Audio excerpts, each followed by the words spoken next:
Bom, hoje eu vou falar um pouquinho do percurso 22 também.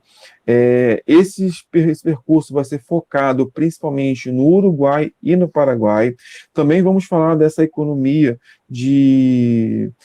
mineralógica que está presente nesses países, mas também vamos falar principalmente da base agrária, da agropecuária, que é muito forte nesses países. Diferente dos outros países que têm base mineral, esses países, a principal base deles vai ser na agropecuária, mas vamos destacar também a base mineral e também a base industrial desses países. Tranquilo? Esse percurso é o percurso 22, da página 200 a 205.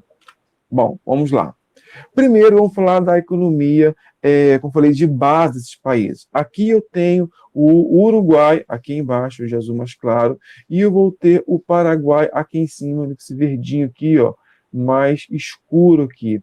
E é interessante eu observar que tanto o Uruguai quanto o Paraguai, eles são países com base principalmente na agropecuária. E principalmente o Paraguai vai ter uma industrialização mais desenvolvida do que o Uruguai. Bom, vamos começar primeiro a falar do Uruguai. O Uruguai, como falei com vocês, é esse país aqui bem pequenininho aqui, ó, bem pequenininho, na pontinha do Brasil, faz fronteira com o Brasil e com a Argentina e tem uma boa saída para o Oceano Atlântico. Então, para exportação, ele se dá muito bem em relação a isso. E ele vai ser, como falei com vocês, um país bem pequenininho, de mais ou menos 176 quilômetros, 1.000 quilômetros quadrados. Para você ter uma ideia, o Paraná, um estado do Brasil, é bem maior do que isso. Nenhum estado muito grande, nenhum maior estado brasileiro. Então, o Uruguai é um país bem pequenininho. O Uruguai também é conhecido como um país de cone. Por que o nome é esse? Por quê? Se você observar, o desenho dele é como se fosse um conezinho, está bem aqui, ó, exprimido entre o Brasil, a Argentina e o Oceano Atlântico. Então, ele também tem esse apelido de país de cone. Bom, a maior parte do território está inserido na bacia da Prata, que essa bacia aqui, que faz parte dos pampas que nós conhecemos, aqui no Brasil nós chamamos de pampas gaúchos, lá na Argentina somente pampas, aquela parte que é dinamicamente muito boa para a agricultura e agropecuária. Vocês lembram que nós falamos que a área mais desenvolvida da Argentina é a área dos pampas? Então, o Uruguai praticamente todo ele está situado nessa região dos Pampas. Então, vou ter uma região muito boa para o cultivo da pecuária, da agricultura e a criação de animais, incentivando a pecuária. Bom, o clima ele ele é bem tranquilo, é bem ameno, é um clima temperado, muito parecido com o sul do Brasil. É um clima frio, no entanto, não chega a nevar lá no Paraguai. Então eu não tenho essa decorrência de neve no Paraguai, mas é um clima frio, um clima subtropical. A cobertura predominante é de campos, no qual eu vou ter a mesma paisagem, muito parecida com o Rio Grande do Sul, onde eu vou ter grandes áreas com gramíneas e pequenos arbustos. Quando tem alguma árvore, vai ser uma aqui, outra lá embaixo. Eu não vou ter uma vegetação muito fechada, uma floresta fechada, propriamente dito. A vegetação maior lá vai ser de campos. E é um bioma muito interessante, principalmente para o cultivo, para a criação de animais, de gado. Já a população, a população, a maior parte dela eu tenho concentrado nessa região aqui, ó, aqui é Montevidéu, vai ser a capital do país, então eu tenho uma área muito concentrada nessa região. Eu tenho que cerca de 40% da população está concentrada nessa região aqui. De longe, é a região mais industrializada, é a região mais desenvolvida economicamente. Também eu vou ter alguns portos muito importantes. Esses portos vão ser importantes porque por conta da exportação de produtos, tanto seja de carne ou de soja, que é um dos principais cultivos lá do Uruguai. Estou indo muito rápido, gente? Hein, galera? Não, pode estar Não? indo bem. Bom, então, olha só, a agropecuária, como falei com vocês, ela é principalmente da agropecuária, a principal base da economia do Uruguai. O país, como falei com vocês, é um país tradicional, ele é exportador de carne bovina, também de couro e de lã também. Aqui eu tenho aqui umas ovelhas aqui para sinalizar isso. Eu tenho produtos também que figuram na pauta da exportação, como trigo e soja. Como o clima é um clima muito favorável ao trigo, também eu tenho uma grande produção de trigo também, porque o clima acaba ajudando nessa produção. E é interessante observar que até a primeira metade do século XX, eu tenho que o Uruguai foi um dos principais países da América Latina a investir em educação e em saúde. Então, até hoje, o Uruguai ele acaba recebendo esse benefício que acabou sendo incentivado lá no passado. Por quê?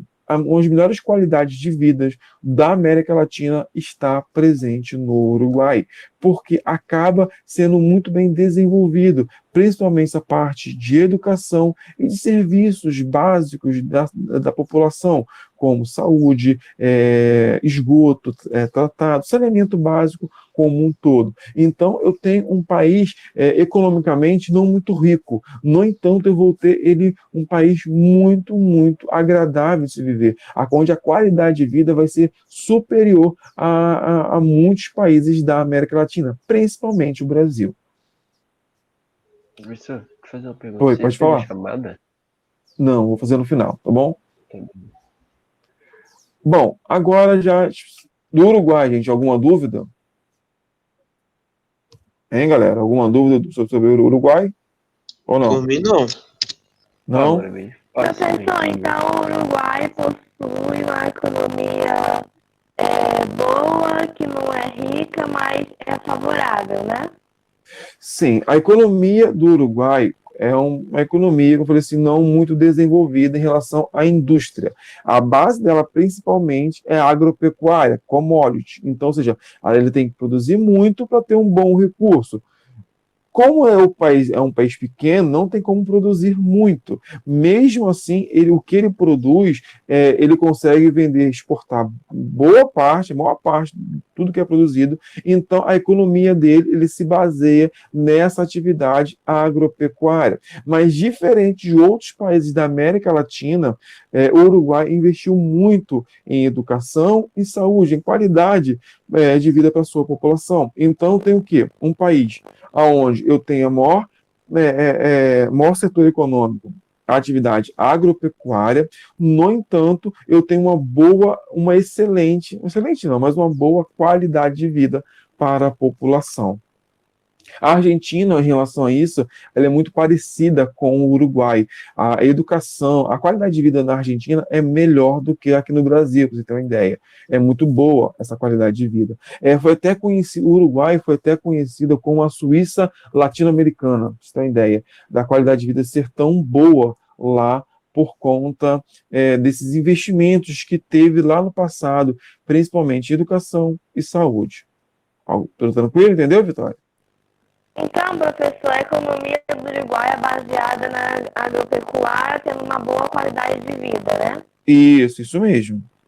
Ah, tá, entendi. Obrigada, professor. Tá, tranquilo. Alguma outra dúvida, gente? Todo mundo entendeu? Então, vamos passar então. Vamos lá para o Paraguai. Bom, o Paraguai, da mesma forma da Bolívia, ele não possui saída para o oceano. Ele está situado bem no interior do continente da América do Sul, e ele não possui nenhuma saída para nenhum dos dois oceanos. Ele precisa ou da Argentina, ou do Brasil, da Bolívia e do Chile é mais complicado, tem que passar de 2 países, então é muito mais fácil ele utilizar apenas um país para exportar. E como o do Paraguai para o Brasil aqui é muito mais próximo, então o Paraguai acaba tendo uma relação muito mais próxima desse setor de exportação com o Brasil do que com a Argentina, por estar mais próximo do oceano, ser mais próximo, mas gastando menos com frete. Então é interessante observar que o Paraguai, por conta disso, acaba sendo prejudicado por não ter essa saída para o oceano. Mas, com o passar do tempo, ele foi se adaptando a produtos e principalmente a fazer uma boa relação com o Brasil em relação a isso, em relação a essa exportação. Bom, a economia do Paraguai, ela tem como básico também a agropecuária também, é um setor bem importante naquela região, onde eu vou ter o cultivo de soja, também de trigo, alguma parte de algodão também eu vou ter na produção lá do Paraguai, de produtos, de óleos vegetais e principalmente também carne bovina. É interessante observar que essa carne bovina ela vai ter um destino de exportação quase que totalmente do Paraguai. Os principais países que vai ter essa exportação vai ser a Rússia, o Chile, a Itália, a Turquia e os Estados Unidos. Então, o Paraguai, em relação a isso, ela tem uma cartela de compradores, para assim dizer, bem diversificada. Ela não está só presa a um único país. Ela tem, se um país parar de comprar, ela pode vender para outro país. Isso é um ponto muito positivo para a economia do Paraguai.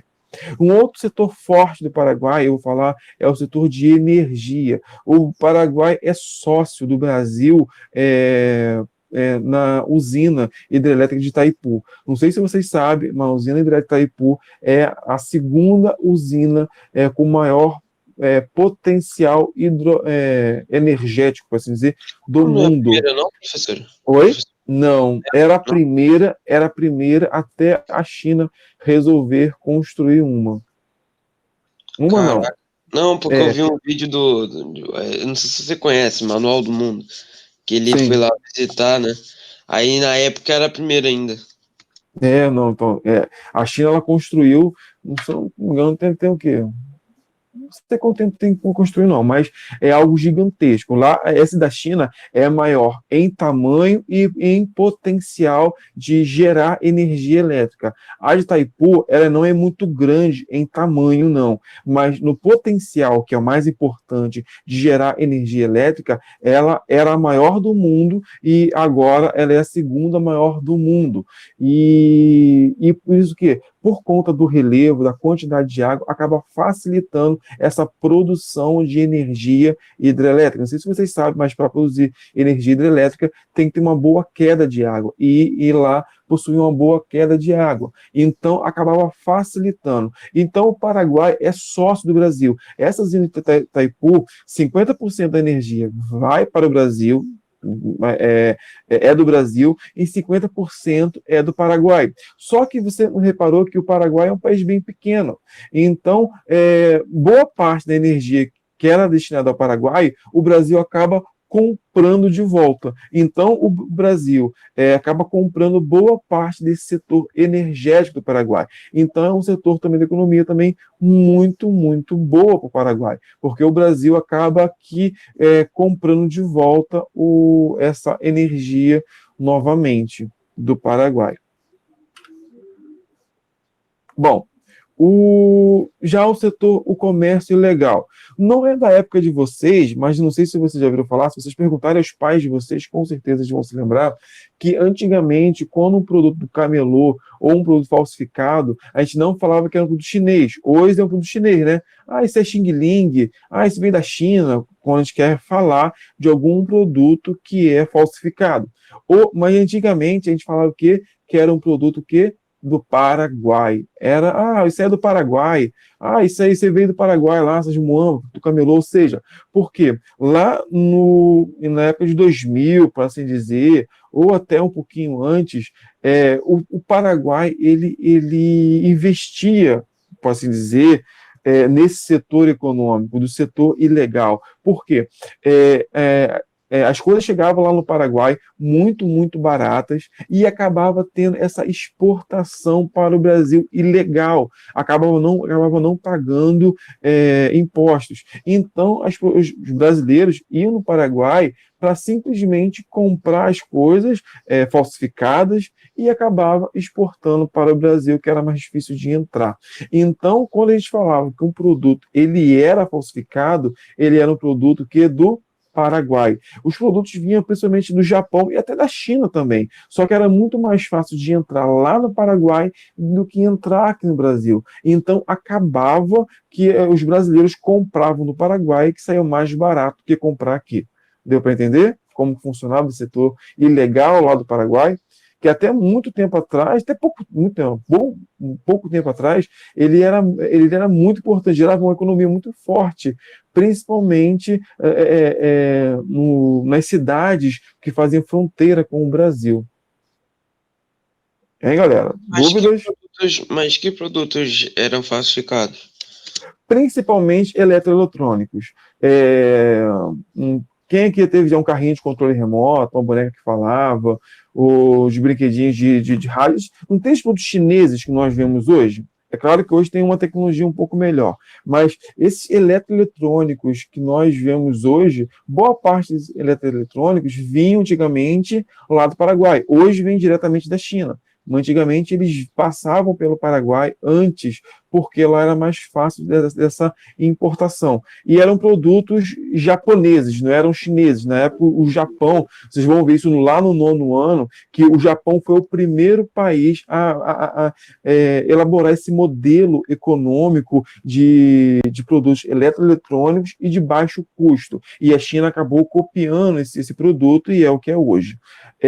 Então, esses produtos eram principalmente japoneses e iam diretamente para o Paraguai, que a taxa de exportação, o imposto era muito mais barato, a política em si não fazia vista grossa para esses produtos que vinham lá do Japão, de outros países também que exportavam, e acabava, como o Brasil não podia entrar, que tinha que pagar imposto, esses produtos acabavam entrando ilegalmente no território brasileiro. Entendeu? Dúvidas? Beleza. Também, não só eletroeletrônicos, aqui tem perfumes, bebidas, tênis. Gente, todo mundo tinha um tênis falsificado do Paraguai, era comum. Hoje não tem, você vai no camelô, você vê esses tênis falsificados lá da China. Antigamente era tênis do Paraguai. Tanto até hoje você tem essa expressão que, isso é do Paraguai. Só que hoje não vem mais do Paraguai, hoje vem diretamente da China. A gente fala que é Xing Ling, né? É a nova geração aí. Bom, pode falar. A parte de não pagam imposto, que prejudica, pois eles não pagam impostos. Como assim, essa parte de prejudicar? Porque só todo produto, quando vem lá da China ou de qualquer outro país do mundo para o Brasil, ele tem que pagar um imposto. Por exemplo, se você comprar alguma coisa lá da China, hoje, você pode correr 2 riscos. Um, de passar direto pela alfândega, vai ser muito raro de acontecer, ou do produto parar lá e você ter que ir lá na alfândega e pagar um valor, que é um imposto. Se não me engano, acho que é 30% ou 40% do valor do produto. Se você deu R$100 em um produto, você vai ter que pagar R$40 de imposto para você retirar aquele produto lá da alfândega. Geralmente são os produtos mais caros que geralmente ficam lá na alfândega lá.